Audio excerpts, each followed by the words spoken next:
आकांक्षा जी, राधा में। महाराज जी आपके चरणों में कोटि कोटि दंडवत प्रणाम। महाराज जी, भजन अच्छा हो इसके लिए उचित भोजन क्या होना चाहिए? इसका इतना चिंतन हो रहा है कि भजन ही छूट गया। भोजन में भोक्ता भाव और श्री जी। किसका है? नहीं तो इतना क्या है, जथा लाभ संतोष सदा काहू सो कछु न चाहूंगो। सात्विक भोजन, रोटी दाल सब्जी घी दूध, उसमें भी सात्विक, जैसे जो भोग पदार्थ बनते 56 प्रकार के भोग बनते, उनमें से उचित श्री जी को जो है उनको भोग लगाओ पाओ। बस हमको ये देखना है कि हम वैसा भोग श्री जी को लगावें जो रोज सहज में पच जाए और पाने के बाद हमारे अंदर कोई विपरीत वेदना ना पैदा हो और भजन में रुचि बढ़े। मानो हलवा है, अगर आप भर पेट पा लेते हैं तो पचने में परेशानी होगी और वो पौष्टिकता बढ़ाएगा। अब आपको अगर साधन में ब्रह्मचर्य में रहना है तो जरूरत है नहीं, फालतू में बोझा काहे को लाद रहे। हलवा है, थोड़ा पा लिया, अब क्या छोड़ दिया, नहीं पाया, तो वो आपको सपोर्ट देगा प्राणों को और ब्रह्मचर्य आपको पुष्ट रखेगा। ब्रह्मचारी को जो भगवत मार्ग का पथिक है उसको ज्यादा आहार से संबंध नहीं रह जाता है, क्योंकि आहार क्या होता है कि जैसे जैसे जैसे विषय भोग सेवन किए जाते हैं वैसे वैसे शक्ति क्षीण होती है, और जब जैसे जैसे संयम में रह जाता है वैसे शक्ति बढ़ती है, तो थोड़े आहार से में भी वो पुष्ट बना रहेगा।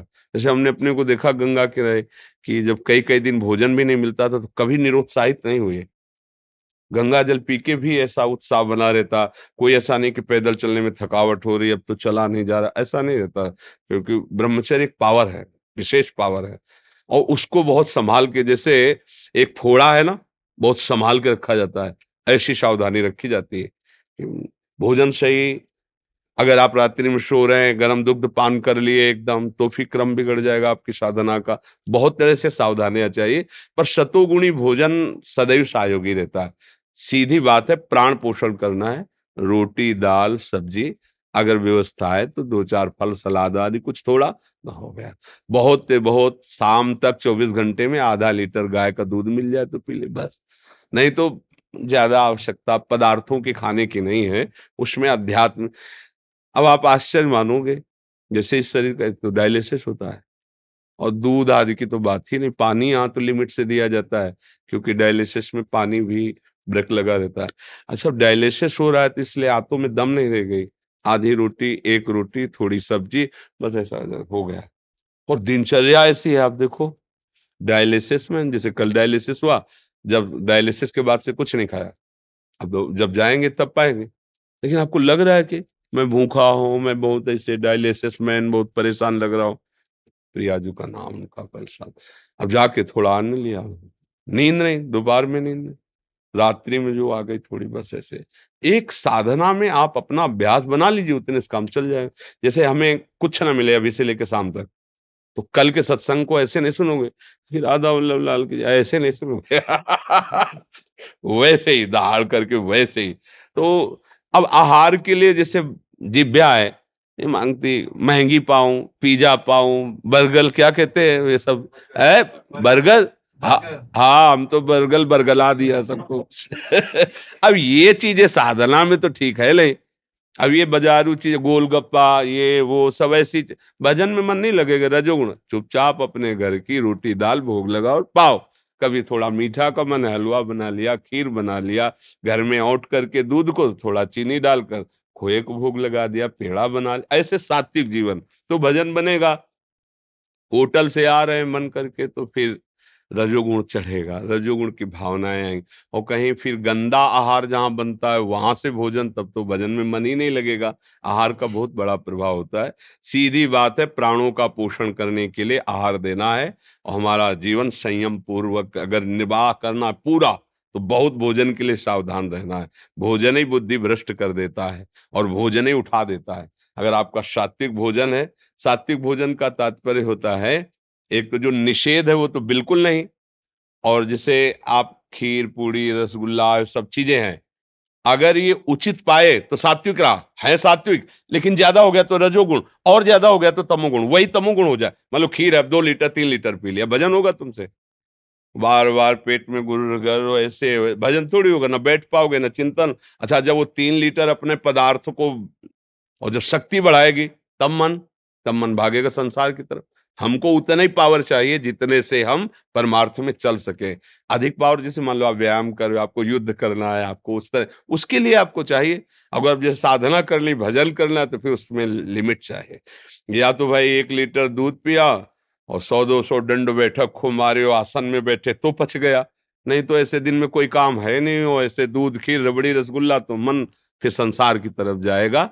संयम बहुत आवश्यक है आहार का, और सतोगुण आहार हो, वो भी थोड़ा, जितने से हमारा शरीर का पोषण हो जाए। साधक के लिए, गृहस्थ के लिए भरपेट भोजन पाओ, पवित्र भोजन पाओ, क्योंकि दिन भर मेहनत करनी पड़ती है। अगर उसमें हुआ कि वो मूंग की दाल और 2 फुल्का, तो बेचारा कैसे काम कर पाएगा गृहस्थ के लिए। लेकिन जो वैराग्य भाव से, ब्रह्मचर्य से चलना चाहते हैं, उनके लिए बहुत सावधानी की जरूरत है। बेकार में बोझा पेट बढ़ाने की जरूरत नहीं है। उचित भोजन, एक बार वो भोजन के विषय में चर्चा सुनाई थी ना, 400 ग्राम 400 ग्राम अन्न प्राणों के लिए पर्याप्त है। मैं दाल रोटी लगा के 400 ग्राम है, 400 ग्राम। यार एक झटके में 400 ग्राम तो खीर पी जाएगी, एक झटके में पी जाएगी। तो आप समझो, एक ब्रह्मचारी को आजीवन ब्रह्मचर्य रहने के लिए मात्र 24 घंटे में 400 ग्राम अन्न की जरूरत है। अगर उतना अन्न 400 ग्राम पहुंच गया, 2 विभाग करके 200 ग्राम, देखो तेजों में चेहरा रहेगा और भजन परायण रहोगे। पर अब भूख बढ़ रही है, विषय सेवन बढ़ रहा है, भक्षाभक्ष का विचार छूट गया है, जो मिले जैसे मिले, तो देखो बुद्धि निकृष्ट होती जा रही है। ये ऋषि त्रिपाठी जी, महाराज जी राधे राधे, आपके चरणों में कोटि कोटि प्रणाम। महाराज जी, हम आध्यात्मिक मार्ग पे चलते हैं, आगे बढ़ते हैं, नाम जप करते रहते हैं, फिर किसी कारणवश हम इस मार्ग में से विचलित हो जाते हैं। फिर खुद को विश्वास ही नहीं होता कि हम वही व्यक्ति हैं जो खुद कुछ दिन पहले वैसा करते थे। असल बात, विचलित आप नहीं होते, विचलित करने वाले को अपने आप में मिला लिया है। विचलित करने वाला मन और इंद्रियां हैं, और आपने इतना प्यार कर लिया मन इंद्रियों के कि उनकी हर गलती को आप अपने में ले लेते हैं। आप थोड़ा अलग होइए उनसे, आप अलग हैं। केवल ममता थोड़ी कम कीजिए, इतना दुलार मत कीजिए मन इंद्रियों को कि आपको संशय में खड़ा कर दे कि पता नहीं मैं परमार्थी हूं भी कि नहीं हूं। ये मन बुद्धि की खेल है, मन बुद्धि की चाल है। थोड़ा उनसे अलग होइए और सत्संग के वाक्यों के द्वारा उन पर शासन कीजिए। परमार्थ से कभी हट ही नहीं पाओगे। अब मन और इंद्रियों की चालबाजी में जो फंसा हुआ हो, परमार्थी कैसे हो सकता है? थोड़ा तो देखना पड़ेगा ना। बहुत नीच प्रवृत्ति का मन है, और ये कभी सुधर नहीं सकता बिना शासन के। भी बात ध्यान रखना। एक राजा ने, उदाहरण के द्वारा समझते हैं, एक बकरा मंगाया और प्रजा को आदेश कर दिया, जो बकरे को तृप्त करके लाएगा उसको मैं जितना धन मांगेगा दे देंगे। घाव के सर, बकरा कोई हाथी थोड़ी है, उसको पवाना है। क्या पाएगा? मेवा मिष्ठान जो भी पाएगा, जो मांगेंगे राजा देगा। सुबह से शाम तक खूब खवाया, खवा पिया के ले गए। राजा ने कहा, "आप तृप्त कर लाए?" बोले, "देख लो महाराज।" तो ऐसे थोड़ी हरी घास डाली, वो चुनने लगा। बोले, "तृप्त नहीं, देखो मुंह मार दिया।" सब, एक विवेकी आदमी था, वो रोज आके देखता था राजा की हरकत और बकरे की हरकत।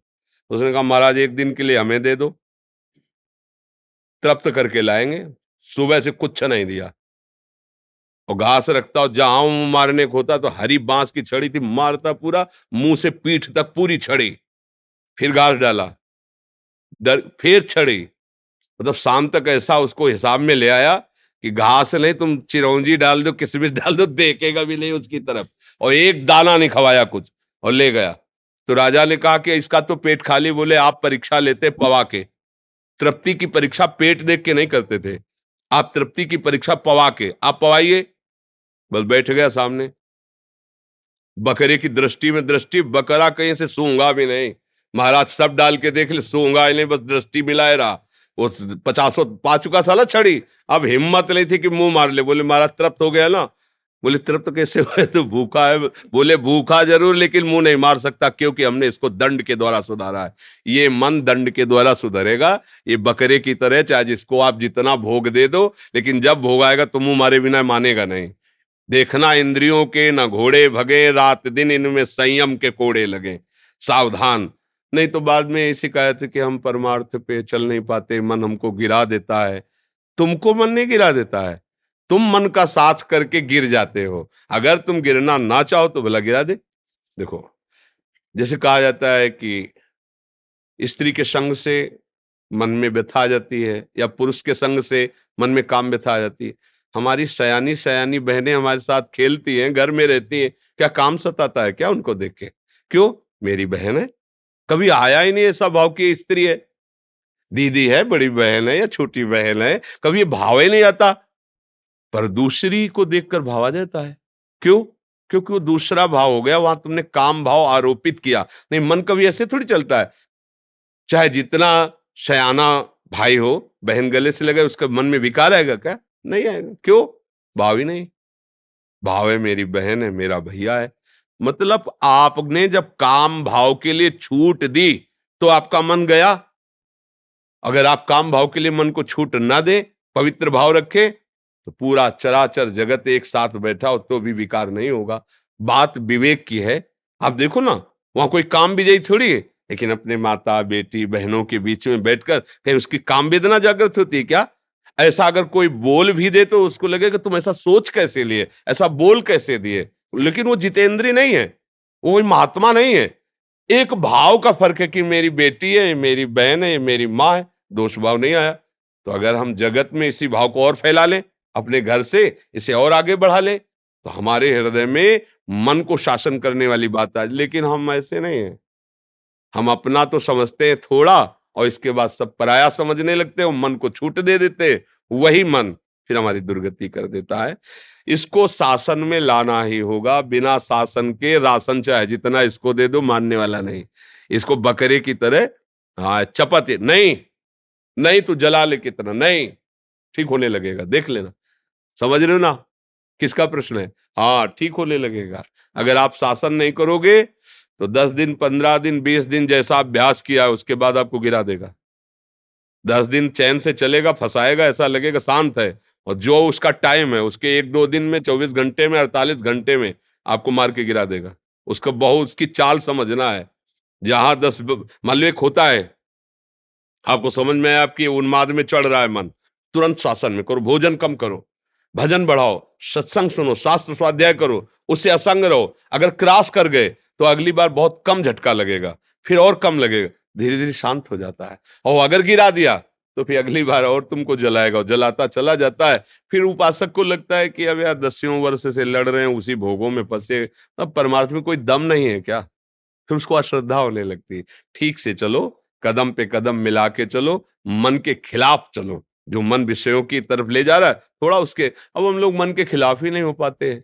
इतना दम नहीं रह गया है कि मन की खिलाफत कर सके। तो उसके लिए दम है नाम बल, खूब नाम जप करो, सत्संग सुनो, शास्त्र स्वाध्याय करो। रेखा जी बनारस से। राधे राधे श्री हरिवंश। गुरुदेव भगवान आपके चरणों में कोटि कोटि दंडवत प्रणाम। गुरुदेव भगवान, मेरे शरीर के पति 6 महीने पहले खत्म हो गए थे। 2 बच्चे हैं उनकी। महाराज जी बहुत चिंता सताती है, मन बहुत अशांत रहता है। महाराज जी कभी कभी लगता है कि राधा रानी की भक्ति ना छूट जाए, कहीं मैं भटक ना जाऊं, ऐसा लगता है। महाराज जी मुझे थोड़ा सा बल प्रदान कीजिए, मैं बहुत। नाम नाम नाम ही महाबल है।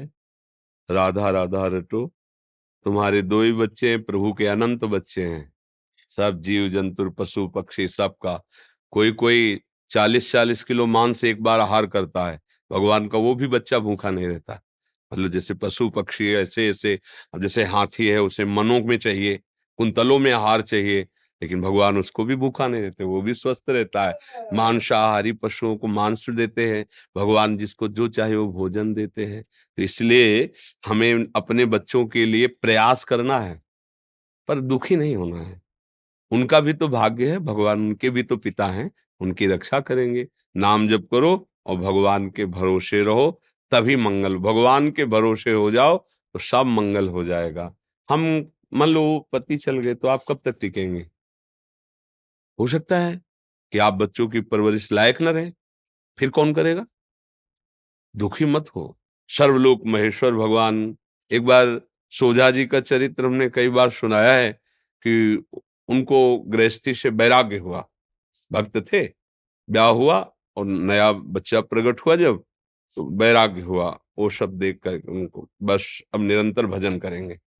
पत्नी से कहा कि धर्म कहता है कि जब वैराग्य की भावना हो तो पत्नी को सूचना देनी चाहिए। तो हम आपको सूचित करते हैं, हम कल सुबह 3 बजे घर से भाग जाएंगे। उसने कहा हम आपके साथ चलेंगे। बोले आपका धर्म है, आप चल सकते हो पर कुछ भी साथ लेके नहीं। जैसे हम कष्ट में जीवन व्यतीत करेंगे वैसे होगा। हाँ, चल पड़े। अंधेरा था, वो पीछे पीछे थोड़ा कदम, तो उन्होंने कहा कुछ लिए हो क्या पीछे? तो उनका पुत्र को ले, कहा था कुछ नहीं, पुत्र को क्यों लेके आई? नवजात बालक को गोदी में। उनका अब इसको कहाँ छोड़े? तो बहुत से कीड़े मकोड़े थे, बोले इनका भरण पोषण तुम कर रहे हो, भगवान कर रहा है, अगर हमारी आज्ञा मानते हो तो यही छोड़ दो, नहीं वापस लौट जाओ। तो पति प्रेमी थे, पुत्र को छोड़ दिया। अब भजन तो करते रहे, 10-12 वर्ष हो गए, पर माँ का हृदय बार बार प्रश्न करता कि क्या हुआ होगा मेरे बच्चे को। सोजा जी ने देखा कि इनकी मना स्थिति जो है, तो उनका चलो एक बार गांव चलते हैं। तो अपनी जन्मभूमि के दूर रुके, गांव के लोग आए तो बाल बढ़ गए थे, सहसा नहीं पहचान पाए। तो उन्होंने कहा कि तुम्हारे गांव में एक सोझा जी रहते थे, और जब वैराग्य से घर से निकले तो उनकी पत्नी पुत्र लेके निकली थी, तुम्हें पता है उस पुत्र का क्या हुआ? उनका हाँ हाँ, जेवी सोझा जी गए तो सोझा जी के मित्र थे राजा, उन्होंने अपने सैनिकों से खोज करवाई, तो जब खोज करवाई तो पुत्र मिल गया। तो उन्होंने कहा उनका नवजात शिशु है, तो बोले वो वैराग्य में इनको भी छोड़ के चले गए, अब हमारे तो पुत्र है नहीं, तो सोजा जी का पुत्र हम अपना पुत्र मान लेते। बोले वो युवराज है, 12 वर्ष का है युवराज। बोले अच्छा तो मान। पत्नी इसका समझे, अगर हम रहते तो उसे ये नहीं बना पाते, भगवान के सारे छोड़ दिया। वो निकले और सैनिक आ गए उठा के, राजकुमार पदवी पे अर्थात आगे चलकर राजा बनेगा। भगवान के भरोसे हो जाओ, वो अनंत ब्रह्मांडों का भरण पोषण करे। हम लोग तो जीव हैं, अपने लोग थोड़ा अज्ञान से युक्त है कि हम नहीं कमाएंगे तो कैसे चलेगा, हमेशा नहीं। अरे भगवान सबका भरण पोषण करते हैं, उन पशु पक्षियों का करते हैं। देखो जिनके इतने बड़े बड़े पेट हैं, आहार हैं, और कितने सुंदर सुंदर पक्षी है। अपने लोग तो वो सब लगा लोगों के गाल चिकने करते हैं, वो पेस्टो वेस्टो जैसा आता है, क्या कहते हैं उसे, क्रीम वीम ऐसे लगा के।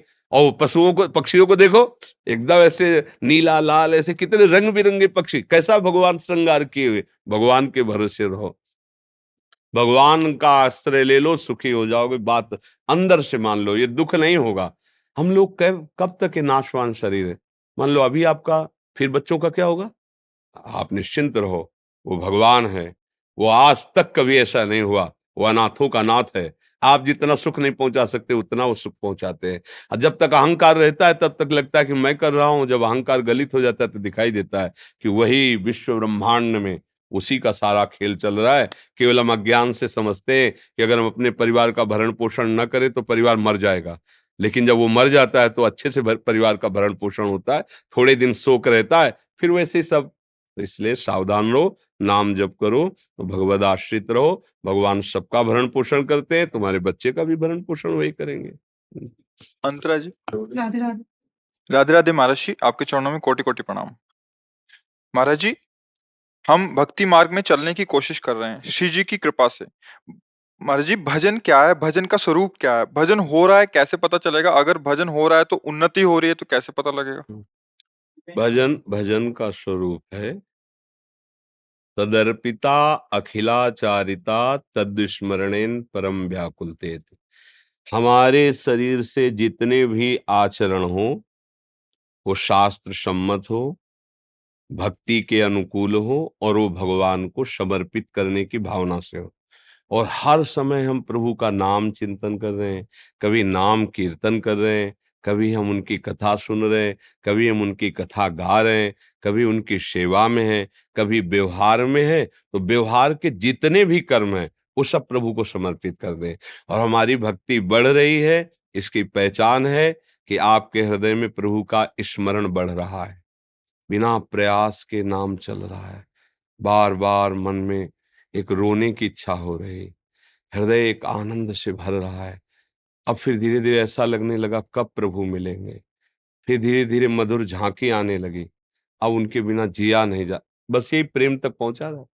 पहले हमारा आचरण पवित्र हो और हर आचरण प्रभु को समर्पित हो, और हमारा ये क्रम अभ्यास का चलता रहे, कभी लीला गायन, कभी लीला श्रवण, कभी नाम कीर्तन, कभी नाम जप, कभी ठाकुर सेवा, कभी संत संग। ये अभ्यास भजन का है।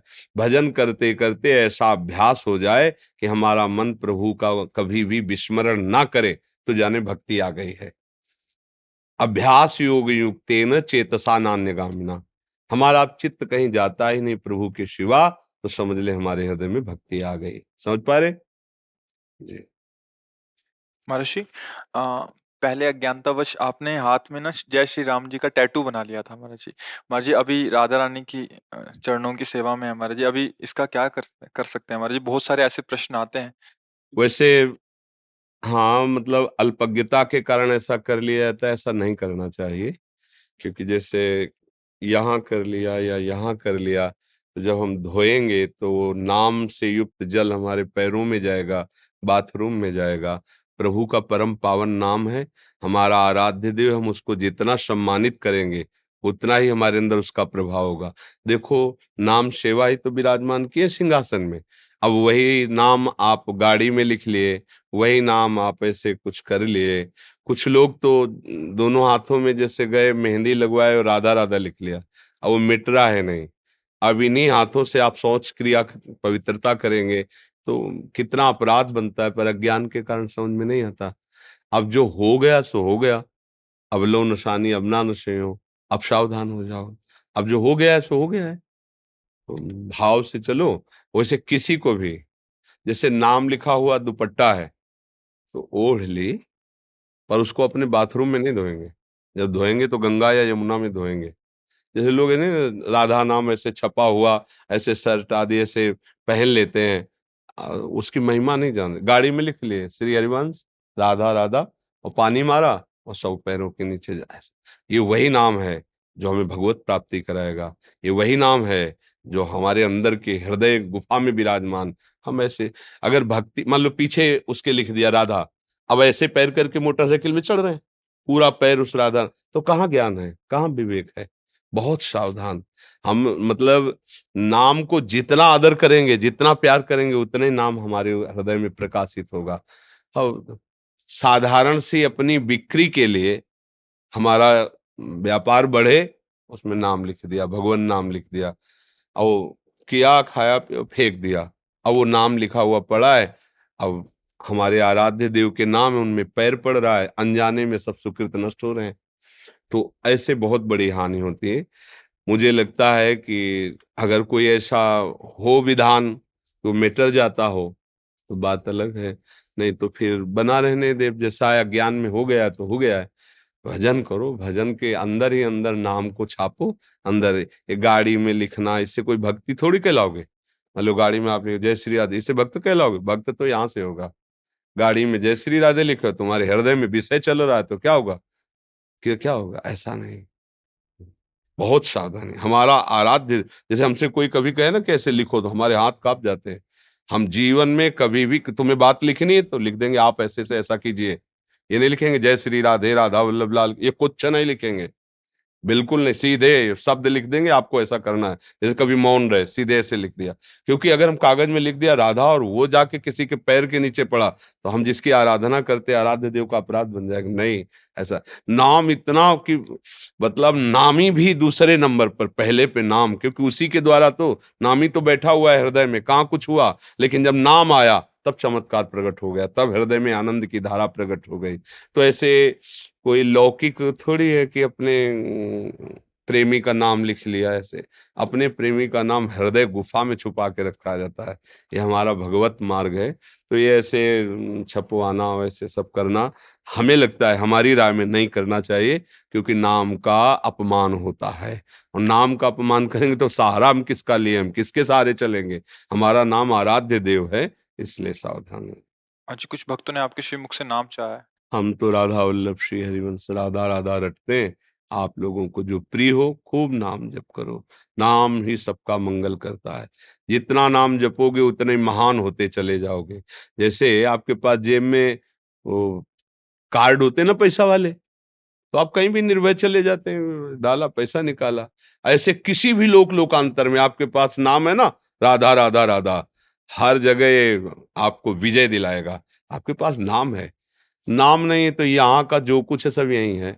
बहुत यश है, बहुत कीर्ति, शरीर छूटा तो क्या पास रह गया? खत्म खेल। बहुत पढ़े लिखे हो, बहुत पीएचडी की है, जब शरीर पूरा हुआ अगर फिर मनुष्य जन्म, तो ककारा फिर पढ़ो। और अगर 100 बार राधा नाम लिया है ना, और अगर अगला जन्म होगा तो 101 के ऊपर चलोगे, 99 नहीं होगा। वो वैसे ही का वैसा सच्चिदानंद है ना, वो आपको बढ़ाता चला जाएगा इससे नाम का।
बहुत सुंदर। अभिषेक कर लेना, इनसे पूछ लेना दूध दही आदि से। बहुत सुंदर। जय जय जय जय। बहुत